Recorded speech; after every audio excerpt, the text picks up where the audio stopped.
And now for the last look. In his eloquent speech in Warsaw, promising that the West would not waver, would not be divided, and would not tire, President Biden cast the conflict in Ukraine in terms he has used before: the struggle between democracies and autocracies. But a group of distinguished scholars and former policymakers have released a report that tries to categorize the world in more subtle and perhaps more important ways. The Atlas of Impunity, released by former British Foreign Secretary David Miliband, the Chicago Council on Global Affairs, and Eurasia Group. Impunity, the report says, is the exercise of power without accountability, the commission of crimes without punishment.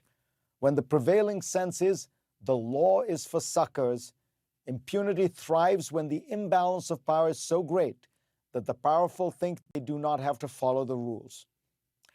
The report ranks most of the world's nations along 5 dimensions: lack of government accountability, human rights abuses, environmental degradation, unfairness in the economy, and the use of violence in internal and foreign conflicts.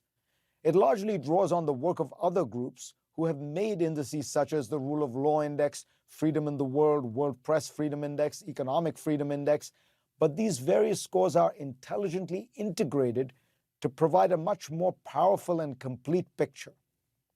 The lessons are fascinating. First, democracy does not guarantee a good score on the Atlas of Impunity.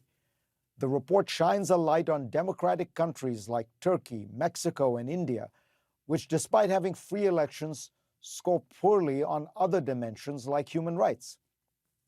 It's striking, for example, that on the overall index, India does worse than China, and Mexico does worse than Vietnam.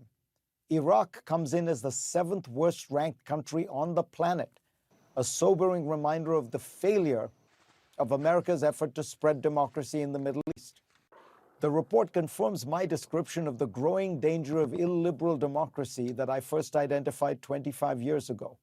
America itself fares surprisingly poorly, coming in somewhere in the middle of the pack.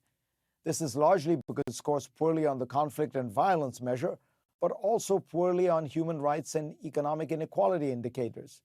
In general, the world's most powerful countries are not the most law and norm abiding, with the exception of Germany, which ranks 5th best. The most useful revelation is that there are many countries that are not democracies, but that score quite well on this index. In other words, they exercise power accountably and provide reasonably effective and fair government for their citizens. Singapore, for example, scores better than India, Israel, Hungary, and even, just slightly, the United States. Jordan and the United Arab Emirates do much better than many democracies. These strong scores show why it's a mistake to use terms like free world and the West, groupings that exclude countries like these that often act responsibly. Of course, Russia scores terribly, and most of the regimes that rate abysmally are autocracies.